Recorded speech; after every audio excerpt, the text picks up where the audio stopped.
Hi everyone, today we are going to try Burger King Whoppers with a side onion rings. Yum-y. They look really good and they are really good. So let's get started. The first thing you're going to need is a bowl to put the ground beef in. That's about 1 pound. We're going to throw a little salt, pepper, and garlic powder into the mix.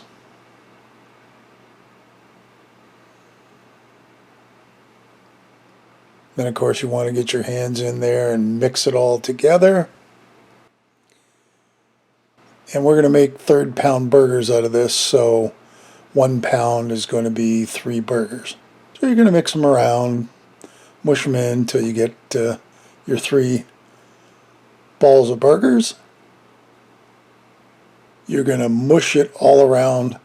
I used a plate for this, figuring that I was going to go from there right to the frying pan. And I really didn't want to fight with getting it off of the cutting board and onto a plate, which is where I was going to end up anyway. After trial and error, I figured out pushing it down, get it to the right size, which is taking up about half the plate.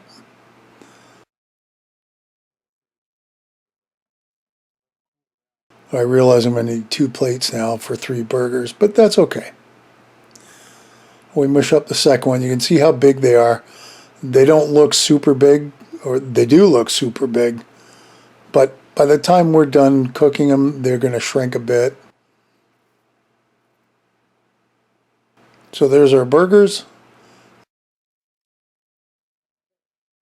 Alright, we're also going to season them again. Little salt, little pepper. You want to put some garlic powder on there. A little bit more, go ahead.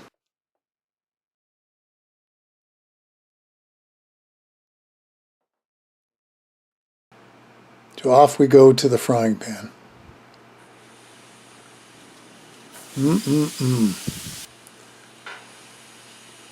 Now, as you can see, they just barely fit the pan, so I got to do this in 2 lifts. Not the end of the world. We will make it work. While we're waiting for those burgers to cook up, we're going to get the toppings ready to go. So you're going to want some lettuce. You thinly slice it, as I'm doing here, and you're going to break it up so that you can get it onto those buns when the time is appropriate. Along with that comes a tomato, and once again you want to thinly slice it. It seems really counterintuitive, but if you look at a Whopper or any other fast food burger, most of the condiments are pretty thin compared to what you would likely do at home. And I'm trying to replicate a Whopper as best I can. Next up are pickles. These are just a couple dill pickles, and you're going to thinly slice them also. I got lots, so I guess by the time I'm done this, I'll have snacking pickles.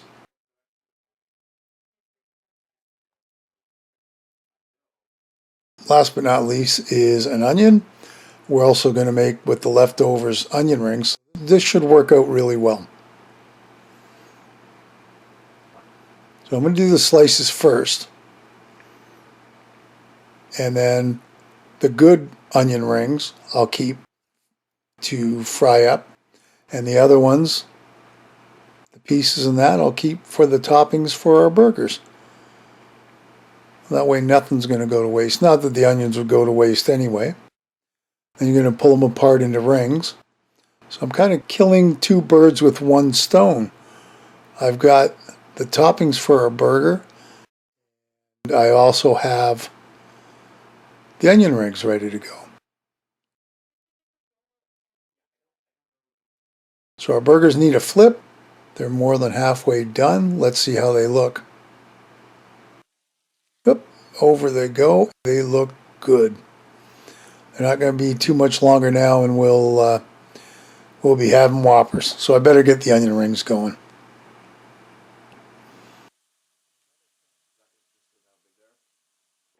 So now I'm going to separate all the onion rings that I haven't already.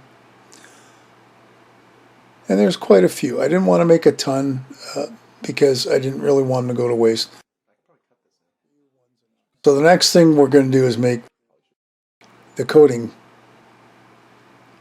It's 1 cup of flour, 1 cup of pancake mix, and then a few spices, some salt, pepper, garlic powder. You want to put some paprika or cayenne pepper, give it a little kick. It's up to you what kind of spices you want to throw into it.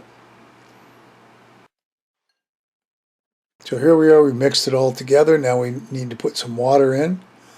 I thought a cup might do it. Usually I err on the side of caution. I won't put it all in because I don't want it too runny. This actually took about 1.5 cups of water by the time we were done. That's too thick, as you can see. So hopefully now I've got it so that it's the right consistency. You don't want it too runny. You want it thick enough to hold on to the onion ring, and that looks just about right. So we're going to take that over to the stove. We have another frying pan full of oil ready to go. It's already warmed up. So you're going to take those onion rings, dunk them in the batter we just made, and put them right in the oil. It's not going to take long to cook.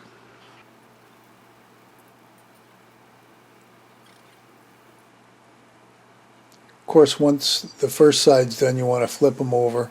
That can be a little tricky, but we managed. And it's not going to take too long for the top side to brown up. They're basically ready to go now. Maybe a minute more, and that's it. So you want a plate with some paper towels to soak up some of that oil. And we're going to remove these and put in our next batch. By then our burgers should be just about ready to come off.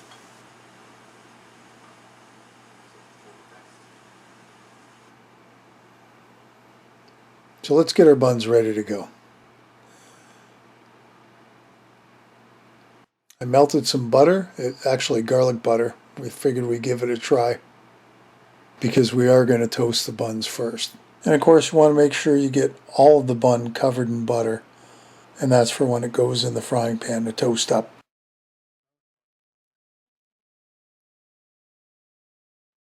My burgers are done, and I actually have them keep them warm in the oven. They'll be okay for a couple minutes while we toast up our buns. So let's get them over the frying pan, and when they're done, there you go. Doesn't that look good? Does already. So the bottom goes mayo. If you want to put more on the top, go ahead. I find there's usually a lot of mayo on the Whoppers. I thought this would help stick all the condiments together, and because I think there's a lot, make it taste good.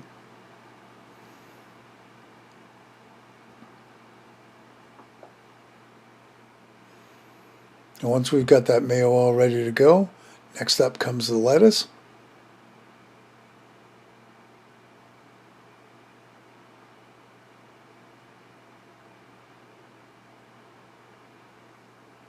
You put as much as you want on. I actually like lettuce on my burgers, so the more I can put on and keep it from falling over, the better off we are. Ketchup goes on the top. And I put 3 pickles on each one. You want to put more, put a couple more on. No one's going to say no, you can't. So on the bottom, I wanted a cheeseburger. I had a Whopper cheeseburger once. Normally I don't. I'm making the burger so I can do what I want. So here's the cheeseburger and the hamburger. Now the tomatoes go. Nice big fat tomato on top and some onions. Now I probably should have just put the onions on top of the tomato because of course you know what's going to happen when I try to flip over the top of the bun. It becomes a little difficult. They don't really stick that well and everything falls all over the place.